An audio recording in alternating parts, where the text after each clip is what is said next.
So we got a new Jujutsu Kaisen Season 2 trailer, and all I've gotta say is, wow.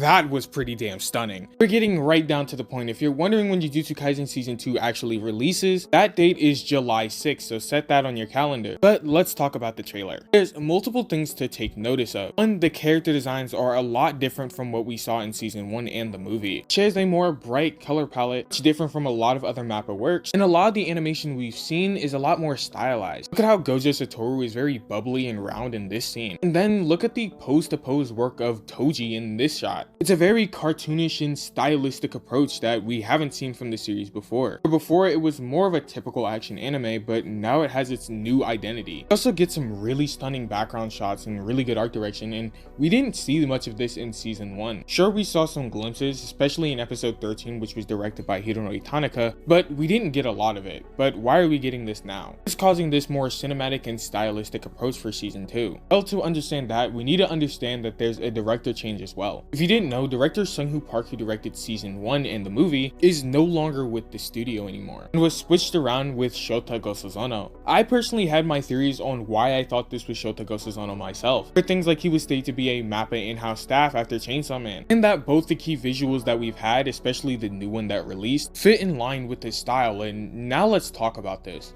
Shota Gosuzono, who is now the director of Jujutsu Kaisen Season 2, his style of directing is actually ridiculous. In my opinion, he is one of the best storyboarders in the entire industry, and that is because his really good spacing and really good shot composition. He directed episodes like Ranking of Kings episode 21 and episode 8 of Chainsaw Man, which is the best episodes of both of those series so far. He's the master at using fisheye effects to greatly enhance his shot composition. Look at this scene from Chainsaw Man. It's a very concave shot from far away as it curves inward, with Aki at the center. You can even see this inside the new key visual as well. This is also a concave shot that curves inward. Very ambitious, and stylistic shots like this are going to be very prominent in Jujutsu Kaisen Season 2. Shota Gosuzono is very ambitious as well, trying to make as much work as possible and trying to pull off as much as possible. Look at a shot like this from Ranking of Kings episode 21. Boji runs inside the building, then jumps out at an angle like this. Or even complicated shots like this shot from under the chair. You don't see this in normal anime, but he tries to pull as much off as possible. Even when he's worked on Jujutsu Kaisen, Gosu mapped out a ridiculously complex scene using CGI, and we have one of the best sequences in the entire show. And obviously some of his ambition in Chainsaw Man was ridiculous as well. This scene with Denji on the bed and Himeno walking inside the room. So much so that the scene kinda just didn't work because of how ambitious it was. So obviously from the director's side, we got some superb stuff that we're gonna see in Season 2. But one of the main things that I know people are gonna talk about are the character designs, so let's talk about them.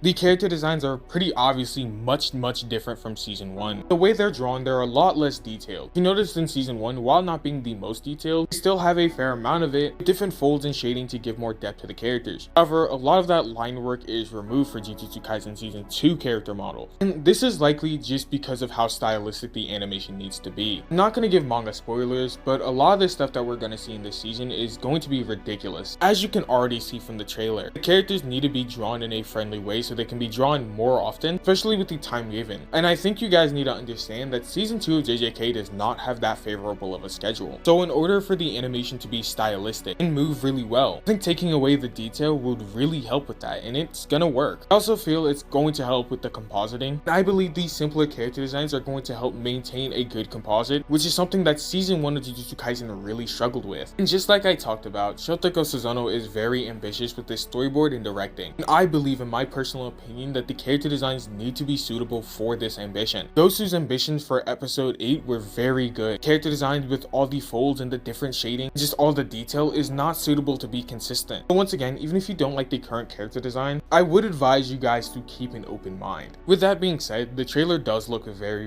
good to me, and I hope that the quality can stay this consistent throughout the entire series, but we'll see. However, I'd love to know what you guys think. If you enjoyed the video, I'd love you guys to please leave a like and subscribe, and ring that notification bell so you can get caught up whenever I post, as we're almost at 200 subs. With that being said, I'm Debunked by Aaron PFP, and I'm signing out. Have a fantastic day.